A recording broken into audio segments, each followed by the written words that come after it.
Good morning and welcome to another exciting edition of Day 4 with Frank Scalish, Day 4, number 112. And we have a show packed with information and surprises. Uncle Frank, you like a good surprise, don't you? I do, in fact. I like surprises. It was a surprise to me this morning. I don't think we're going to let the cat out of the bag, so to speak. A little shout out to Bama there. But have you ever put your cat in an actual bag just to see what it means to let the cat out of the bag? They jump in them on their own. If you take a grocery bag in my house and put it on the floor, you have both cats trying to get in that bag. But I would imagine if they were in the bag, not on their own volition, and you open said bag that neither cat wanted to be in, that you would get the true meaning of letting the cat out of the bag. I think for one of the shows, we were going to do that. Paper bag, of course, not a plastic bag, a paper bag. A plastic bag with a very tight bound top. A paper bag. The plastic bag, you'd let the cat out of the bag after 2 minutes and you'd be like, Bama, wake up. Wake up, little girl. What's wrong? But a paper bag, I think I would love to see the actual true meaning of letting the cat out of the bag. But we do have, you sprung it upon me this morning too. And I said, oh, really? Yes, but we are not letting that fuzzy little creature out of the bag yet. We're going to hold on to that. Sounded odd. We're going to hold on to that for a minute. Yes, we are. We have some interesting things going on LureNet. There's some sales going on. Yes, we have a great show today. We were not live last week, but I received numerous messages and emails about you giving up the juice when it came to different locations for the spawn. Yeah, dude, did you get the one about the guy who threw the lizard? Yes. You got to tell the story. There was a listener, I can't remember his name. I don't have my email pulled up, but he was in a derby. I think he was in a derby. Anyway, he was fishing with minimal success. He remembered, the lizard show. Tied on a lizard and caught like 5s and 6s, ended up having like 19 pounds and won the derb. It's a roundabout way for the story, right, Uncle Frank? Yeah, exactly. Yeah, but that's pretty cool. I get a lot of DMs with fishermen that actually take some of the stuff that they learn on day 4 and experience success, and they DM me and we go back and forth on it because I like to hear about it. And then the other thing is I like to hear their train of thought on it too. When did you think to change? Why did you change when you changed? You know what I mean? Because that's the important part of the game to me in fishing. And next week, I think we're going to do a whole show on that. Yes, next week will be a recorded show as well. I will be at Wheeler Lake, and it worked last week. I said, hopefully I'll be fishing for a check, not fishing to survive. And I was. It worked out beautifully. So this week, hopefully when day 4 airs, I'll be a couple hours into the morning of the first morning at Wheeler Lake, and I will have had an early boat draw, and I will be on the mecca of all shell beds on the Decatur Flats, and I will be culling. I will be culling by 8:34 a.m. Central Time. Yeah, with the Carolina rig too. That's my theory. No, absolutely not. There will not be a Carolina rig out there. We are going to talk a little bit before we get into it. Like you said, it's Shad Week on LureNet. There's Banking Creek bags. There's a bunch of different stuff going on there. I know we don't talk tournament fishing very much here on Uncle Frank. And we don't. We could. But I just want to get your thought. I would venture to say that you have not seen. So Keith Poche fished the Bassmaster Open a month ago on Toledo Bend. And then he posted this video of him jumping like a rolling dam, I think was the name of it, to get into a 500-acre pond. Okay. He literally was like a foot and a half in the air. Anyway, outstanding. He did this in the tournament, and it was deemed inaccessible water. It was basically deemed like another, like, so his day 2 weight was DQ'd. Yeah, like a 20-pound sack. So they said, because they said it was non-navigable. Correct. Yes. I mean, he was jumping the dam in his rig. Kudos to him for having the cojones to do it. But I know the rule, and it has to be accessible, and that's deemed non-accessible. Yeah. He contacted or has rules that one of the ways to access it from Toledo Bend is to jump the rolling dam. So he's saying, hey, it's a big hullabaloo. Yeah, I don't know if he's gonna. I don't know if he's gonna win that fight. I think he lost it already. That's what he was not pleased with. Yeah, and then let it be known on his social media. I'll tell you it like this, okay? I think that could open up a can of worms,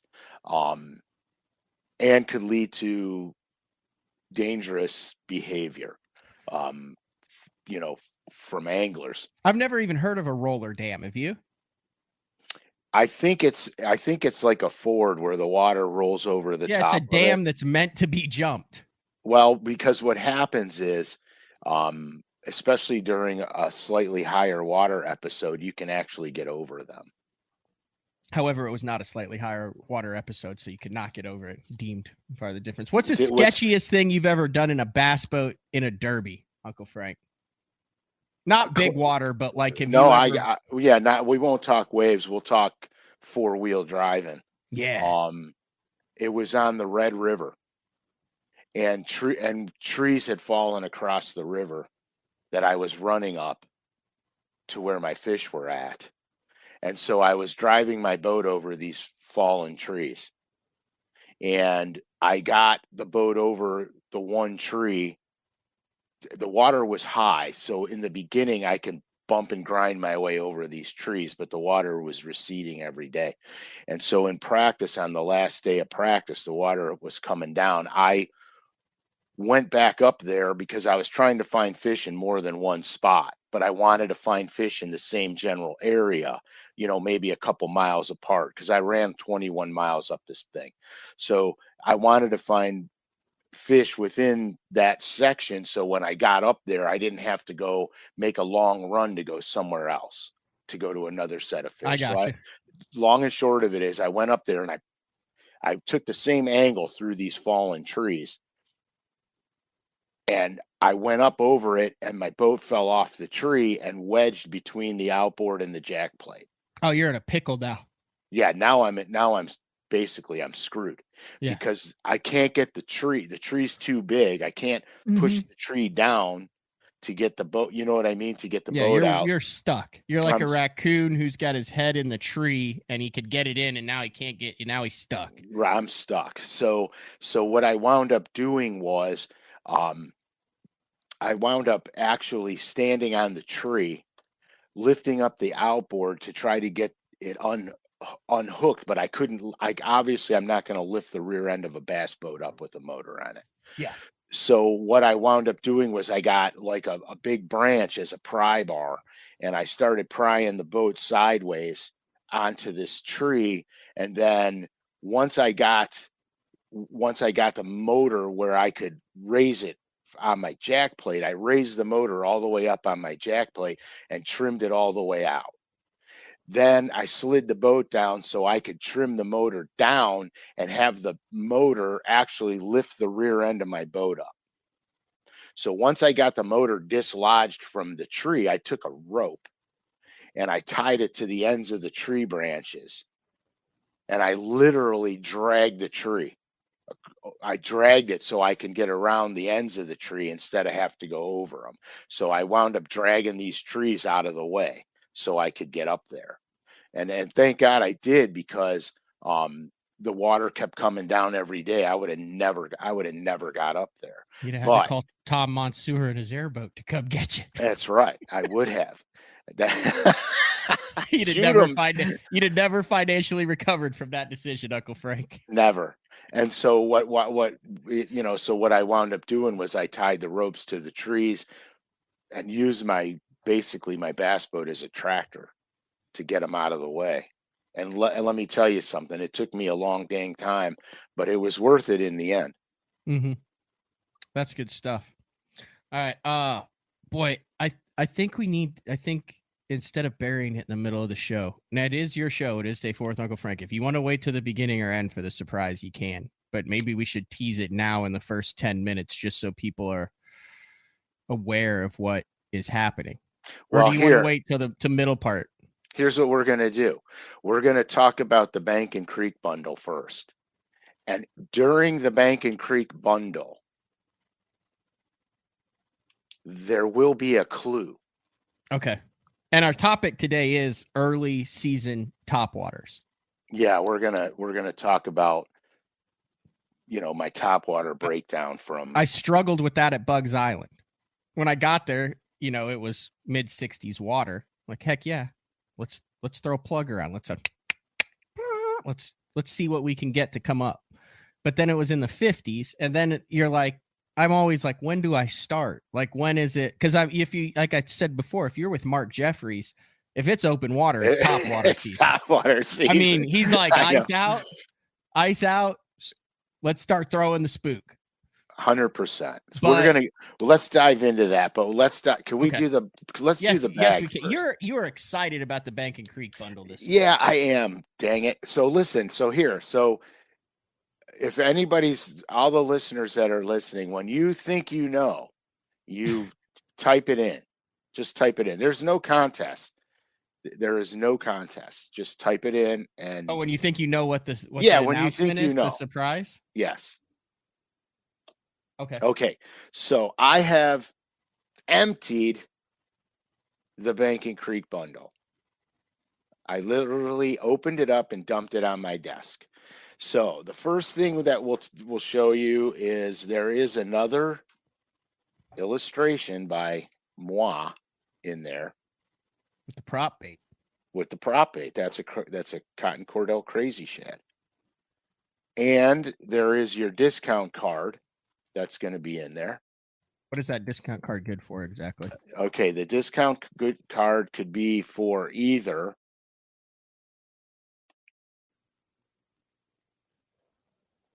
25%. That one on you. 25%. I can't read it. 25% off. Okay, maybe it's on the Bank and Creek kit. Yeah, 25% off, and there'll be a code on. Oh, I have a code. Oh, but I hit it. Okay. So there'll be a code on the back of the card. Speaking of codes, I think we still have a code, don't we? We do. BTL, capital BTL 100, 15% off till the end of June. So wow, don't miss out on it because we're running out of time. I not only worked that in, I also hit the banner, and that was not planned. That was so smooth. And then you get your bite specs, which shows you, gives you tips on how to fish each one of the baits that are in the bundle, in the Bank and Creek bundle. All right, so now let's get into some lures. So I'm saving. I have 2 custom paint jobs in here, so I'm saving them for last. So first, what's in there is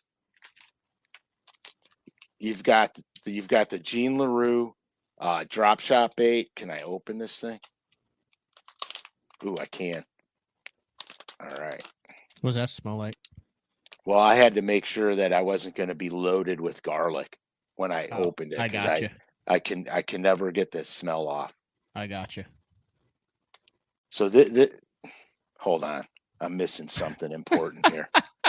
I am all over the board today. You are. You haven't noticed. It's all good. Well, my lighting is terrible in here, and it shines from behind me into my face.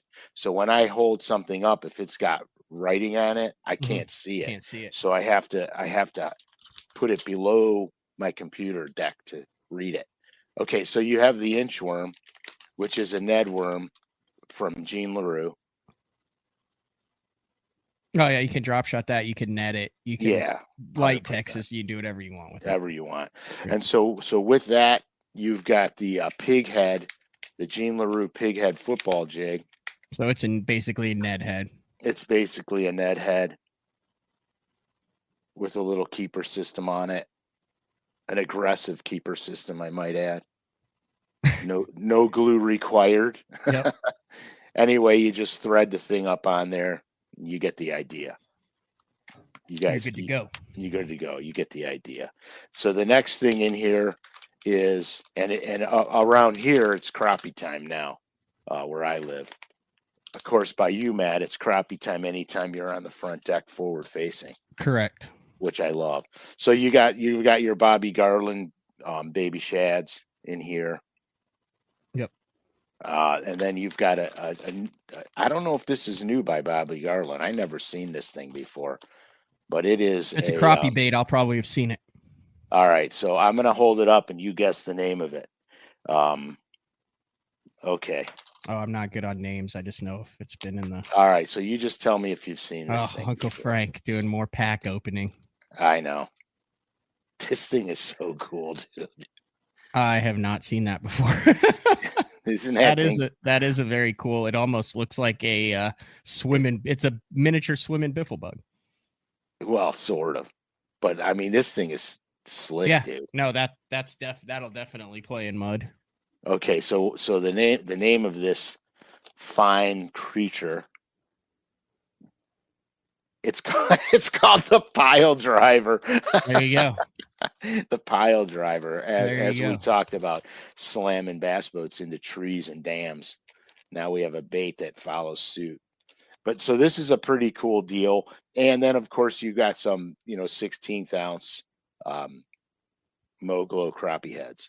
Okay. To go with it. Now we're getting into some stuff here. So then you got, as the show's going to go today, Topwater, you've got a War Eagle 1/4 ounce buzzbait, all right, white with a red head, which follows suit. Then you have a custom painted popar, which I did not do this popar color. Oh, that's cool. But I'm taking it out because you got brim color. Oh yeah, dude, and it's a good one. It's a good. I'm hooked. Like for real. Look at that. That is a very nice colored popar. It is. It's a. Ow. Did it get you? Yeah. Well. Pass the barb. That'd be an interesting show. It's not past. Oh, I'd pull these little hooks right out. Oh, no, you wouldn't. You can't pull a little hook out past the barb. Those things stuck. Yeah, the barb's tiny. I've told you the story about my buddy who got one in the thumb, yanked it out, was like, "Oh, I'm tough." Had gotten the barb stuck around a nerve ending in the tip of his thumb. Didn't realize it. There was something kind of sticking out of his thumb. He's like, "What the hell is that?" Takes a pair of frickin' needle nose thinks it's just skin or cartilage. Turns out it's a frickin' nerve ending. He caught it with the pliers? Absolutely. Yeah, because he pulled it out when he got his hook stuck in his thumb, and now he's got no freaking feeling in his thumb for the rest of his life because he cut his nerve ending because he got a hook in his thumb. Dude, I'm getting nauseous. Said it was like a shot of electricity up his arm when he cut it. He was like, "What the hell is this little white stringy thing?" And he freaking nipped it off with his pliers. Boom. Freaking lightning bolt down his arm. Done. Can't feel his thumb anymore. Wow. True story. It's a true story. So you guys remember about I'm changing this up. Sorry, I didn't mean to put a damper on the Bank Creek bag there, Frank. No. Hey, all stories are good stories. So remember that one's pretty bad. That was actually, you know what? I get it. I mean, I get it. What's that thing sticking out of my finger? Yeah. I get it. But yeah, that's a bummer. Yeah. Okay, so anyhow, you guys remember a long time ago. Now we call him old numb thumb. Anyway. We're going so nowhere fast, guys. So remember the pumpkin seed I painted. So they got the pumpkin seed crazy shad out now. Okay. Which is really sweet. I'm excited about this bait because I love the crazy shad. And then just to show you something here, they got the little boyo. You guys know what the boyo is. Yep. The super spook boyo. And they did my bleeding pearl shad. So here's, these hooks are killing me. So here's the Boyo bleeding pearl shad. Oof, It's a nice deal. that's And then strong. here's my paint job. Wait, the one in your left This is hand. the one with the tag on it is That's my your paint actual paint job. That's and then my that's the one actual so they did original. a really good job. They did a fabulous job on it. Wow. Absolutely fabulous job. So I'm really super excited about this. And this Boyo is a bad ombre. How would you describe that color for those listening on on iTunes? So what it is it has like a light pearl olive back to it. It's got, I'm gonna call it purple pearl on the shoulders. But it's the color's not called purple pearl. The color is oh shit, I don't remember the name of it, but I'm gonna call it purple pearl because it has a lavender. Yes, lavender. Thanks for helping me out. I'm slow today. I had a rough couple days. So it's lavender pearl. You It's been partying it up, Uncle Frank? No, I've been fishing my brains out and I'm exhausted. But and then it's got a chartreuse pearl stripe as a lateral line. And then it goes into a white pearl belly. Yeah, it's a phenomenal color, Uncle Frank. This color is something else. Yeah. And so at any rate, so that's in the Bank and Creek bag. Yeah, that's in the Bank and Creek. It's a Topwater Bank and Creek bag. Right. And then this is the Boyo Super Spook. And then of course I painted it on a junior blank. So that's the bundle. And I'm really surprised nobody's chimed in yet. Nope, there's some people that have that think they understand what the announcement is. Okay. Frank and Frankie both fishing the 2024 Opens. Is that it? Was there a chance that could be an announcement in the near future? That is not in the announcement for today. Not in the announcement for today. Not in the announcement for today, no. Nate Wilson says, I know what it is. Nate, you gotta say what it is. There's a couple people here. Frank saying Color 7 Spook back online. Dustin Hobbs saying, oh, what is that? Where did that come from, Uncle Frank? That came from me. The Color 7. Now, instead of we were not sure. Well, just say the announcement. Yes, we're doing it right now because it's appropriate timing. So again, this is my original hand painted, and it is woo. I have number 7 of color number 7. The spooks, the color number 7 spooks are in right now. We got them in early. They're in now. Don't freak out because they're not. That a boy. There you go, Matt. They're not going to be available until after the show today. 10:30 a.m. Central Time, 11:30 a.m. Eastern time. And there's plenty of them, but they are available. Lurenet.com. Lurenet.com. They will be available today. And they will be available until there's no more left. Now, a cool thing about the color number 7 that I got to experience this year at the Classic with Matt was tons of people brought in their color number 7s for me to autograph at the Classic. My suggestion is to get a couple of these things, buy 2 to fish with and 1 to autograph if you have any aspirations of going to the Classic this year, and then I can sign them for you at the Classic. So this or way, you could have Deshaun Watson sign it. Anyone, you could have any right. Indians player said he wear. It doesn't have to be us. You could have anyone sign it. It doesn't have to be me and Matt. Your mother-in-law. Who knows? It doesn't matter. Just get them autographed. But if you do bring them to the Classic, there's going to be a staple over here and a staple over here. Pull the staples out before you come to me. because right. Drunkwood has something. I think this is fair based on the frenzy that was created last time. Drunkwood says if the website crashes this time, Frank has to shotgun a beer on day 4 next week. if the website crashes this time, I'll shotgun 3 of them. You'll shotgun 3 of them if the website crashes this time. I'll shotgun 1, 2, or 3, whatever. Wait, we gotta dial this in now. We have to. Hey, that has to be a night show. It has to be a night show. We are due for another night show, Uncle Frank. That has to be a night show. Oh, that is so funny. Hopefully, it'll last longer than a day this time. It will last longer than a day this time. Everybody's going to get them. You can't say that. Yeah, well, everybody who gets one's going to get one.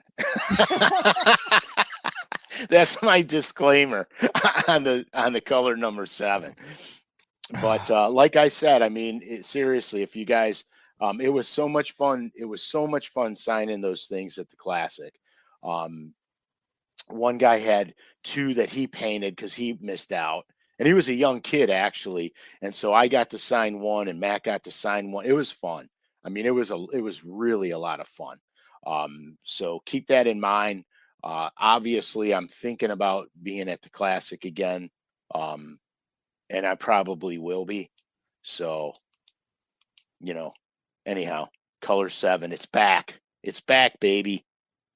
Anyhow, that's good stuff, Uncle Frank. All right, let's lead this into today's topic. You talked about the Bank and Creek bag, only 300 available with the numerous different top waters in it. One of the things that I struggle with and have struggled with this year is when do you pull out the top waters, and based on water temperature, how do I know what top water to start with and what is my progression as that water warms? Okay, perfect. I love it. Okay, so the first top water in the spring that I'm going to start chucking around is going to be a buzzbait. Make sure it's not. Just derailed the show. Sorry. Continue. Well, it will not be that choice of beverage for me, but not because of anything they're doing campaign wise. I just don't like it. So anyway, so oh God Almighty, we're going down a bad road. Top waters, early spring or early in the year. So buzzbait's going to be my first one. Now I've experienced buzzbait bites in water temperature that literally is just touching the 50-degree mark. What happens sometimes is if you have especially up north where we are, which actually happened this year, to be honest with you, we had unseasonably warm weather early. Things got moving, bass pushed up. Then we had massive cold fronts. We lost 10 degrees in water temperature. So the bass that went up stayed up, but the ones that were coming stopped moving. So it was a really weird transition in the beginning. Once the cold front hit. Before the cold front hit, it was like you would think it was the end of April here. Guys were smashing them in, no water. Fabulous time to do a buzzbait. So here's my thing with the buzzbait in the early spring. I'll start throwing this right before pre-spawn, and I'll throw it all the way till when the spawn starts. Because a lot of times a buzzbait strike, maybe not a catch, but a fish that comes up on a buzzbait, can give you a clue where they're bedding when you can't see them bedding. So sometimes it's a great search tool. So I always will start out with the buzzbait. Now I have a thing with my buzzbait in the spring. I don't like big buzzbaits. I'll throw a very compact 1/4 ounce buzzbait, keep it light, keep the skirt sparse, and then I'll put a slender trailer on it, split tail trailer, or like a ringworm. I'll cut the top off the ringworm and put it on so just a little bit sticks out past the skirt. That's my springtime buzzbait deal. And in the springtime, I keep them shaddy. I want it to be as bait fish imitating as I can possibly have it. The other thing is if I have a shiny bladed buzzbait, I'll scuff it up with sandpaper to dull it down, Mm-hmm. or a scratch pad's better than sandpaper. It dulls it down, takes the shine off the blade. I want it subtle, and I want to be able to make it so I could slow it way down and keep it on top, just going blip, blip, blip, blip, blip, blip.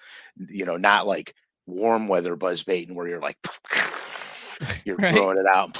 You know what I mean? I keep it real slow so I can keep it in their face. That's my early season buzzbait deal. Okay. So there will be a time when there's going to be better choices when you start transitioning away from the buzzbait. What, you got something? I'm trying to figure out why you use a slender trailer on it. I get it. You want a small profile for the small shad, but wouldn't a bulkier trailer allow you to slow the bait down, rise more, and then keep it in their face longer, which is also something you're trying to do? Yes, it does. But with the 1/4 ounce buzzbait. Okay, with the 1/4 ounce. So the key there is 1/4 ounce. Right, it's the 1/4. It's not a 3/8 or a half. It's a 1/4. And so I can, using 17-pound mono, you can float that buzzbait.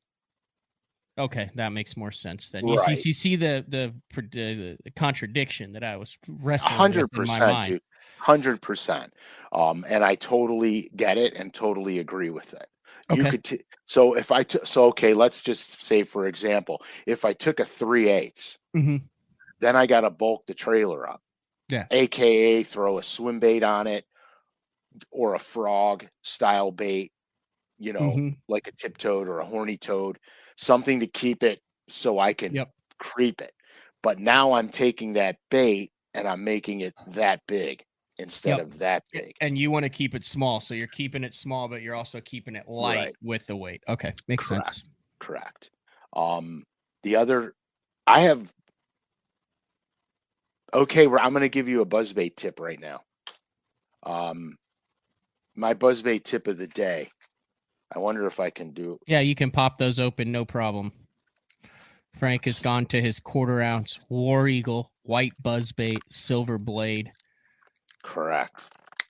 He is not a fan of opening packages. I've noticed that over the last year. It pains him greatly. So if Uncle Frank is going for a package opening, it's going to be a good tip.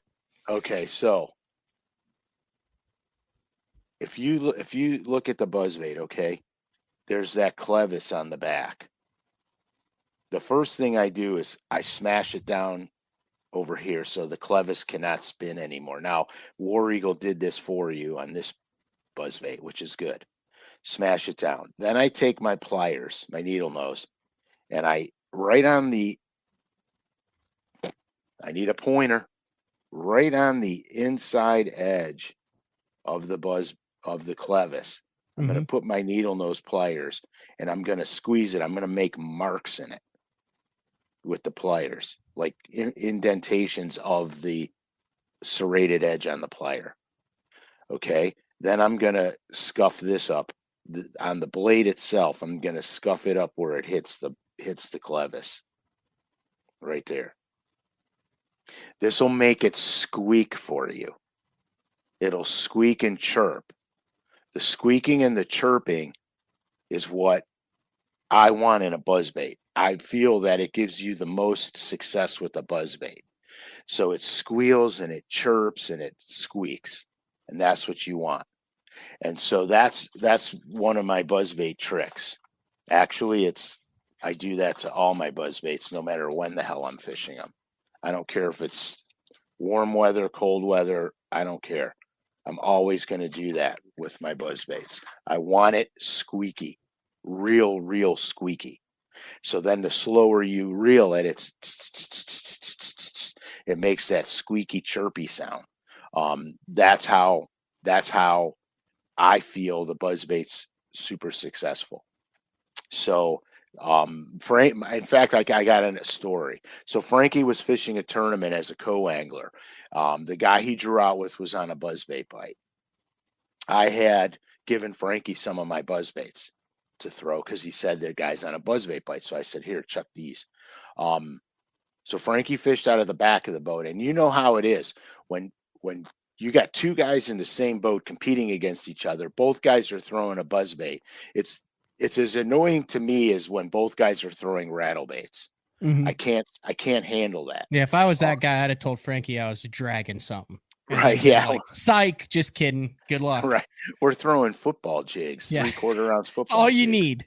All you need. Hey, we're fishing this deep all day. So anyhow, so Frankie mauled that guy from the back of his boat because he had the 1/4 ounce squeaker, and this guy couldn't buy a fish. I think he caught one to Frankie's. I However bet that many. was a pleasant day in the front of the boat. Oh yeah, I've been coming unglued. I've been coming apart. You'd have been like, you make one more cast with that buzzbait, you'll have to extract it from somewhere to make another one. Correct. So yeah, so anyway, so to me the squeak matters. Okay, so now we're done with the buzzbait. Pre-spawn's winding down. Bass are a lot of the bass are starting to go on their beds. There's still tail end of the pre-spawn, but there's a lot of spawning going on. This is my absolute 100% crazy shad. Crazy prop shad. bait. This is when I'll throw a prop bait. They, for whatever the reason, when those bass start to spawn, they can't stand that prop bait. I've caught more bass off beds on that prop bait than you could ever imagine. They, for whatever the reason, they take that thing. So that's my transition. Early buzzbait, then I go to the prop bait. As the spawn progresses, okay, now I'm going to throw the popar or the popar style baits, because the fish are now, you got fish that are spawning and guarding. You have some fish that spawned early guarding fry. You have some fish spawning, and a few fish are starting to trail out. So now the popar, because you could stop it, you could keep it in one place, you could and then leave it there. It drives them crazy. This is the time where the bass are funky. The ones that are done spawning are beat. They're not going to run food down. And the ones that are spawning are in protect mode. The ones that are guarding that nest are in protect mode. And of course, the fry guarders are going to crash it because they're guarding fry. So anything that comes in the fry's way, they're going to eat it. So that's where I go to the popar style bait. After the end of the spawn, there'll still be spawners, but most of them are pre-spawn. And the ones that spawned early will be early summer.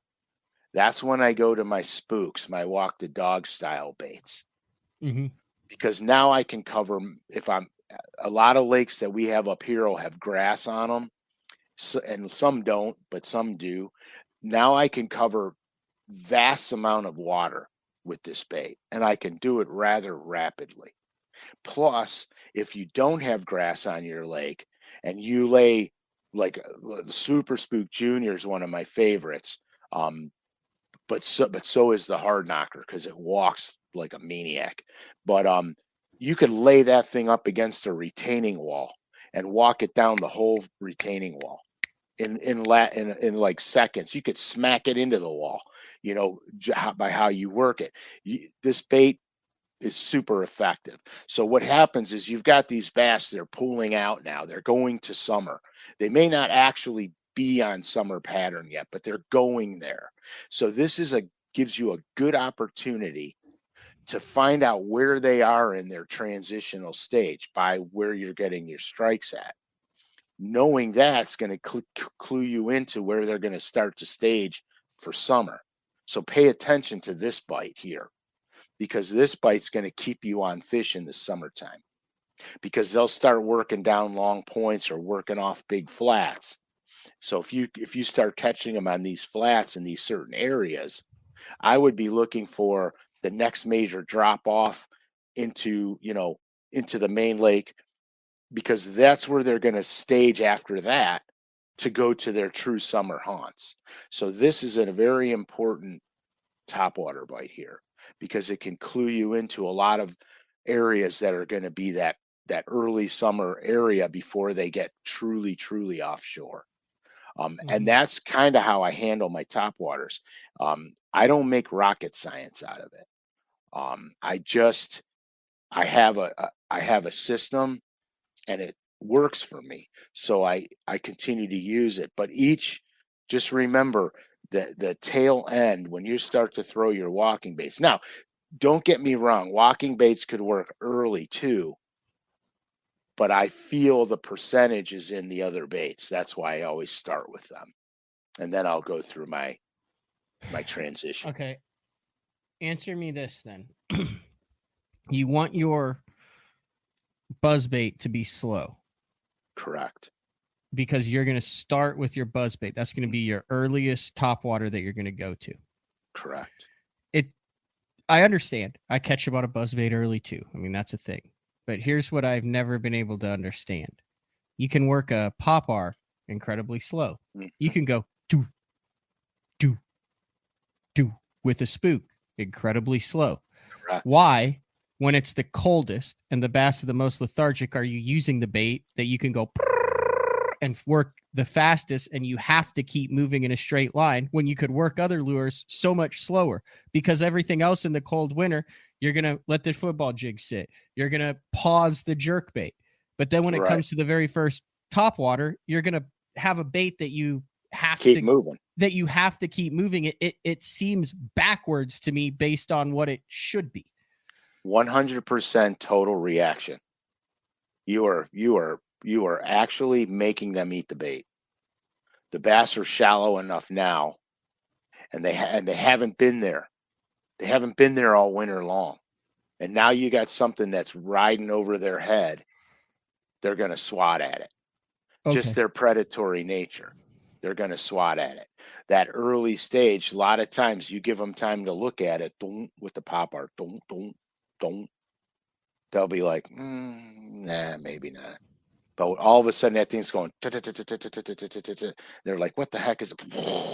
You know what I mean? So it's totally reactionary. Okay. At that point. That makes sense. Yeah. Bucknuts 88 says, so back to the buzzbait for the fall then?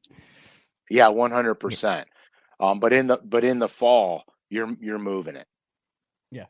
You're moving it in the fall.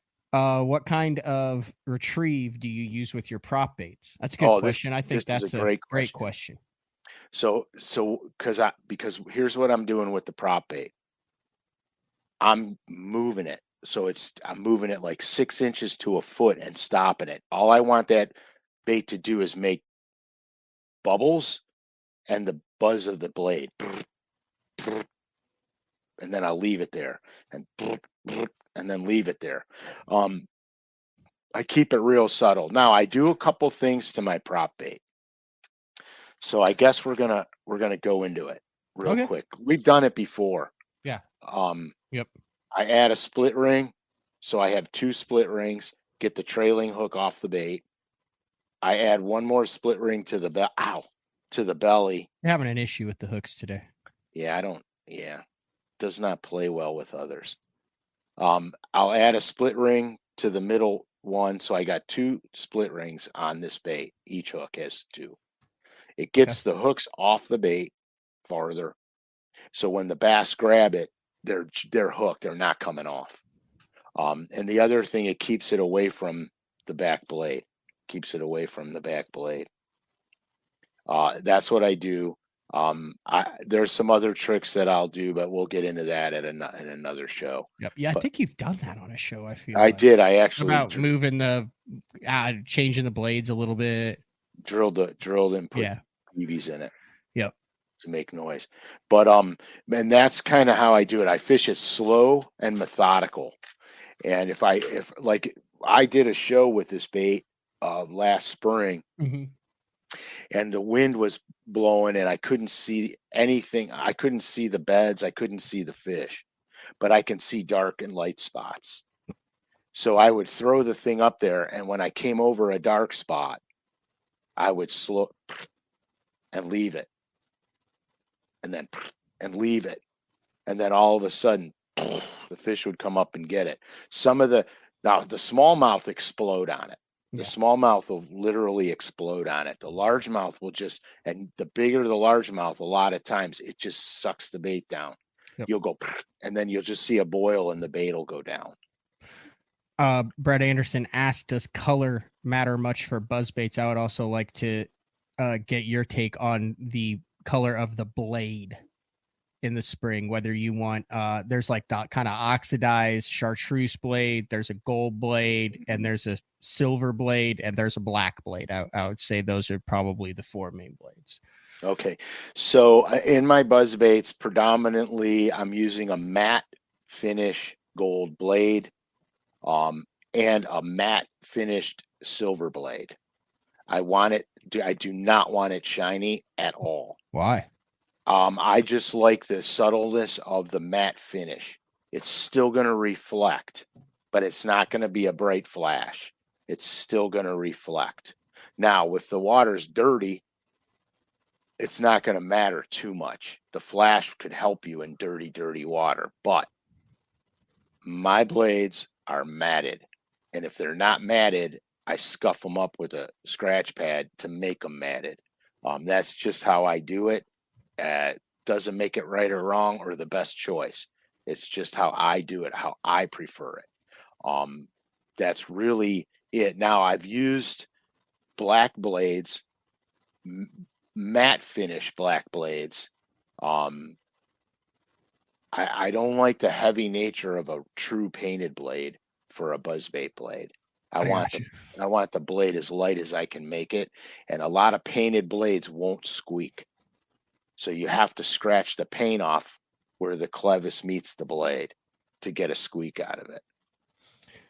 We've seen your spinnerbait box and how you build spinnerbaits. Are you in an out of the package and just do your tweaks that you talked about with the buzzbait, or will you also carry a variety of different sizes and types of buzzbait blades and build your own buzzbaits as well and keep the clevises or the rivets? I think it's actually a half rivet. It's half a rivet. Keep that half rivet so you can build your own if you want to go up with a bigger blade with a smaller head or a smaller blade with a smaller head. Absolutely. I got about a half a dozen blades in my boat, not put on anything. About a half a dozen blades. Now my buzz baits, I pre-blade them.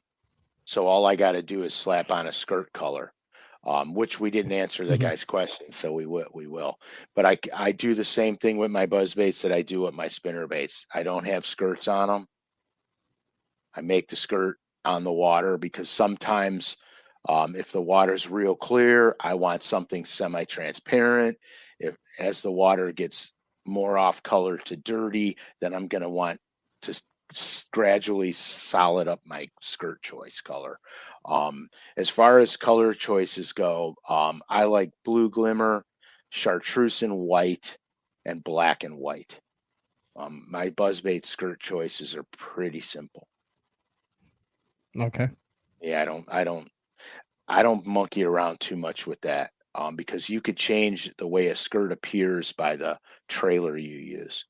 For example, if I'm using a blue glimmer skirt, if I put a black trailer on it, it adds bulk.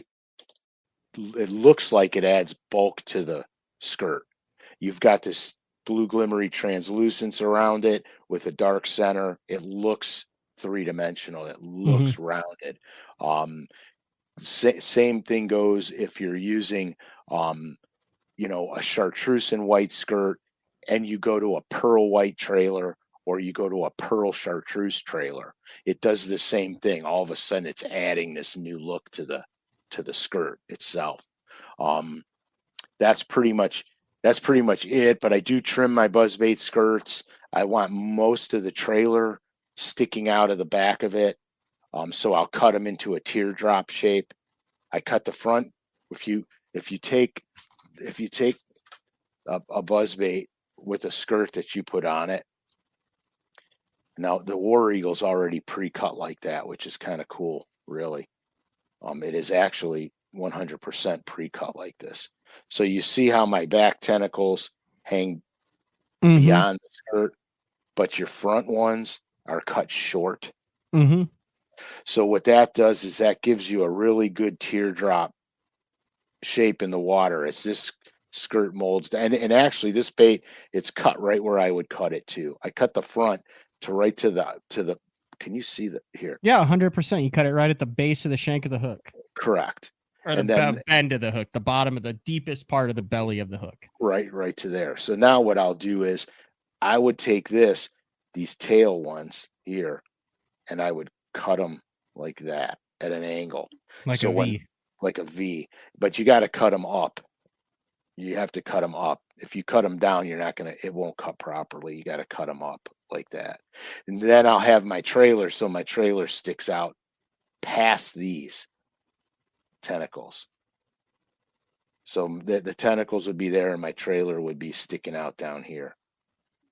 So that forms a beautiful shad silhouette. And that's pretty much it for my buzzbaits. My buzzbait fishing is easy, man. Yeah, I like it. Yeah, because most of the bites are reaction bites. So you just need that thing to look like something and for them to see it. Black and white is real contrasty. I was fishing a tournament, Bassmaster event on the Potomac River, and it was unbelievable. I was getting blow-ups on my traditional blue glimmer skirt choice and my chartreuse and white skirt choice, but a lot of the fish were missing it. So I grabbed my black and white skirt with a black and white ringworm trailer, and they were annihilating it. So I think that bait silhouetted better for them, and they can see it better, and they had a target to go for. But they didn't want the hot chartreuse trailers. They didn't, you know what I mean? All the traditional stuff, they were missing it. They would blow up on it, and they just never, it's like they almost like they were hitting the bubbles behind it and not the actual bait. And so the minute I went to the black and white with the black trailer, I just started, they were taking it, they were getting it, which was sweet. So, but I keep it real simple with the buzzbaits. Good stuff. I can't have the detail that I do with the spinner baits with the buzzbait, because if you overblade a buzzbait, a lot of times the buzzbait won't work. So you have to be really careful when you're starting to monkey with blade sizes on buzzbaits. So if you have to compensate somewhere. So like I've tried putting bigger blades on 1/4 ouncers, but they always go sideways on you. There's too much blade mass. Shad week. It is also Shad week. I will bring this up as is very apropos based on what we were talking about, which is a day. This is day 4 of day 7 of Shad week on lurenet.com. Today happens to be Buzzbait Day with the War Eagle Buzz Toad and the Booyah Buzz both on sale. Good get, man. You are on it. You are right on the game plan. Also, 10:30 a.m. Central Time, 11:30 a.m. Eastern Time, May 11th. We kind of snuck this one in. Color. We didn't really hype it up like we have in the past, but I know there's a lot of loyal listeners who got the short end of the stick the first time when it came to the color number 7. Yes, and it's available. And at 10:30, we're an hour away from it dropping on, and the only place that it is available will be lurenet.com. That is the only place it will be available. And I would assume it will be $8.99. Yeah, same price, no difference. Yeah, same price. So No gouging here. we tried to make sure that there's enough to where, because it's like kind of, I think it's a cool, like you said, it's a lure that you're going to want to keep in the pack and then hang on if you listen to day 4, but it's also one that you want to chuck around. Oh yeah, it'll catch them. See, I don't have one to chuck around. I've just got the one in the pack, so I'm gonna have to. Well, see, the beautiful thing is at 10:30, you can have some on the way. I can have some on the way. I'd also like to point out I cashed a check on a War Eagle spinnerbait last week at Bugs Island. Outstanding, dude. It was the one that had the silver. I'd never thrown it before. It had double silver willow leaf, ½ ounce, but it had the hologram thing on the blades, and then the blade was also like a sparkle, clear, translucent blade. Yeah, it had. And then is that firecracker or something like that? Yeah, I think it is firecracker. I absolutely loved that thing. Dude, don't you just know when a spinnerbait's working right? It just feels right. It feels right. It's just doing what it's supposed to, man. I got on a shad spawn, and there was like one of those where they would eat it as soon as it got out of sight, and you'd make that cast with the bow in the wind, and you'd see it, that blade, you'd see them start to spin, and it'd feel right, and then as soon as it'd get out of sight, I'd stop it and I'd half hitch it, and it would just go slack. It was the coolest thing ever. That's the best bite on earth. I had a limit in the first 12 minutes on day 2 on it. Isn't that special? Yeah, it's pretty good. Dude, that was a good job out of you, man. Thank you. That was a good event.